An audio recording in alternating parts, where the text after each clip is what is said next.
क्या आपको पता है कि सर्बिया ने यूरोपियन यूनियन से हटकर ब्रिक्स के साथ एक नई राह चुनने का इरादा कर लिया है?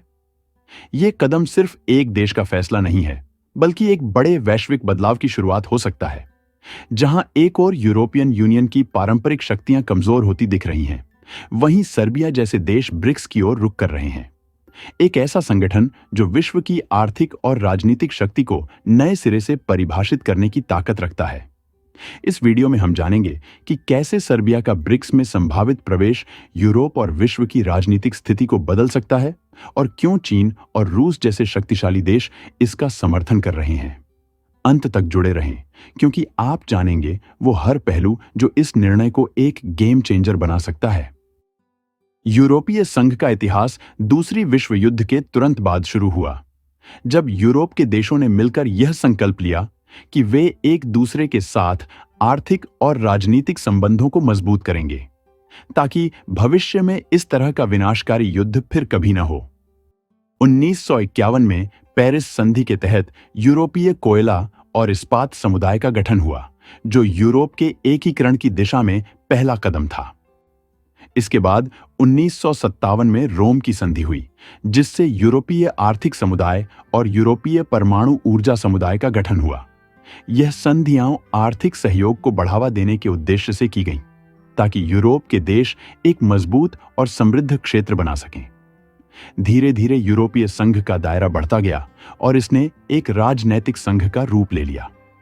1993 में maastricht संधि के तहत यूरोपीय संघ का औपचारिक गठन हुआ, और इसके साथ ही यूरो का भी जन्म हुआ, जो आज 19 सदस्य देशों में आधिकारिक मुद्रा है। यूरोपीय संघ की स्थापना का एक प्रमुख उद्देश्य शांति बनाए रखना था, और इस उद्देश्य को काफी हद तक सफलतापूर्वक प्राप्त किया गया। यूएन ने यूरोप के देशों को एकजुट किया और उन्हें एक साझा बाजार, साझा मुद्रा और साझा नीतियों के तहत कार्य करने का अवसर दिया। शिक्षा, स्वास्थ्य, परिवहन और शोध जैसे क्षेत्रों में यूएन ने बड़ी उपलब्धियां हासिल की हैं।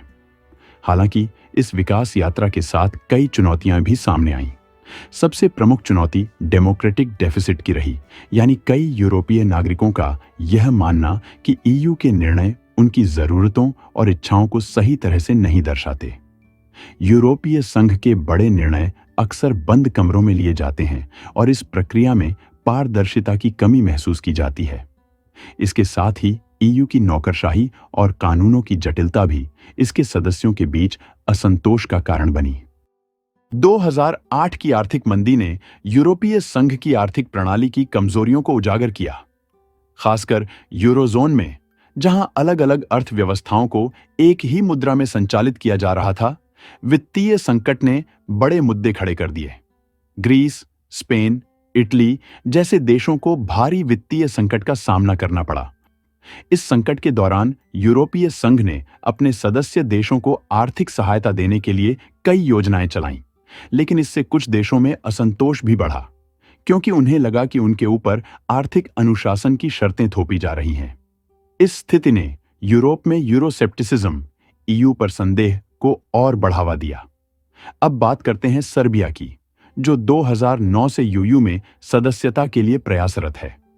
सर्बिया ने यूयू के साथ कई समझौते किए और इसके कई सुधारों को अपनाने की कोशिश की, लेकिन ईयू में शामिल होने के लिए सर्बिया के सामने कई चुनौतियां खड़ी हुईं। यूएन ने सर्बिया से न्याय प्रणाली सुधार, भ्रष्टाचार विरोधी उपाय और प्रशासन में सुधार जैसे कठोर मानकों को अपनाने की उम्मीद की। सर्बिया के सामने सबसे बड़ी चुनौती कोसोवो के साथ उसके संबंध हैं। यूरोपीय संघ चाहता है कि सर्बिया कोसोवो के साथ अपने संबंधों को सामान्य करे और उसे एक स्वतंत्र राष्ट्र के रूप में मान्यता दे। लेकिन यह मुद्दा सर्बिया के लिए बहुत ही संवेदनशील है, क्योंकि कोसोवो को सर्बिया अपने ऐतिहासिक और सांस्कृतिक धरोहर का हिस्सा मानता है। हाल ही में सर्बिया के उप प्रधानमंत्री अलेक्जेंडर वुलिन ने यह बयान दिया कि सर्बिया के लिए ईयू में कोई स्थान नहीं है और इसके बजाय वह ब्रिक्स में शामिल होने की संभावनाओं पर विचार कर रहे हैं। ब्रिक्स एक ऐसा संगठन है जिसमें ब्राजील, रूस, भारत, चीन और दक्षिण अफ्रीका जैसे उभरते हुए आर्थिक शक्ति केंद्र शामिल हैं। ब्रिक्स की प्रमुख खासियत यह है कि यह संगठन अपने सदस्यों पर राजनैतिक शर्तें नहीं थोपता, जो कि सर्बिया के लिए ईयू की तुलना में एक आसान विकल्प हो सकता है। चीन और रूस जैसे ब्रिक्स के सदस्य देशों ने भी सर्बिया के साथ अपने संबंधों को मजबूत बनाने का संकेत दिया है। चीनी राष्ट्रपति शी जिनपिंग की सर्बिया यात्रा भी इसी दिशा में एक बड़ा कदम है।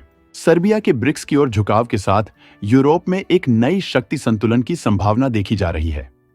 यूरोप में नाटो और ईयू के वर्चस्व के बीच अगर सर्बिया जैसे देश ब्रिक्स में शामिल होते हैं तो इससे यूरोप की राजनीति में एक नया ध्रुव बन सकता है। रूस और चीन दोनों ही यूरोप में अपनी स्थिति को मजबूत करने के लिए ब्रिक्स का सहारा ले सकते हैं और सर्बिया का इसमें शामिल होना उनके लिए लाभकारी हो सकता है। सर्बिया का ब्रिक्स की ओर झुकाव न केवल सर्बिया के लिए बल्कि पूरे बाल्कन क्षेत्र के लिए दूरगामी प्रभाव डाल सकता है। इस कदम से यूरोप के कई छोटे देशों के लिए भी एक नई राह खुल सकती है, जो अपनी विदेश नीति में विविधता लाने और विभिन्न वैश्विक साझेदारों के साथ संबंध बनाने के इच्छुक हैं। बाल्कन क्षेत्र, जहां पहले से ही जातीय और राजनीतिक तनाव मौजूद हैं, सर्बिया के ब्रिक्स में जुड़ने से पश्चिमी यूरोपीय प्रभाव से थोड़ा अलग दिशा में जा सकता है। ब्रिक्स में शामिल होकर सर्बिया चीन, भारत और रूस जैसे देशों से अधिक निवेश और सुरक्षा समर्थन प्राप्त कर सकता है, जो इस क्षेत्र में अमेरिकी और यूरोपीय प्रभाव को चुनौती दे सकता है। यह गठबंधन सर्बिया को आर्थिक विकास में मदद कर सकता है, विशेषकर इंफ्रास्ट्रक्चर और तकनीकी विकास में, जहां चीन और रूस पहले से ही काफी प्रभावशाली हैं। इससे क्षेत्रीय संतुलन में बदलाव की संभावना है और बाल्कन में देशों के लिए यह एक विकल्प बनेगा कि वे केवल यूरोप या नाटो पर निर्भर न रहें, बल्कि वैश्विक मंच पर ब्रिक्स जैसे संगठनों के साथ भी अपने संबंध बनाए रखें। सर्बिया का यह कदम दर्शाता है कि कैसे छोटे और उभरते राष्ट्र अपनी स्वतंत्र विदेश नीति की दिशा में आगे बढ़ रहे हैं और विभिन्न शक्तियों के बीच संतुलन बना रहे हैं।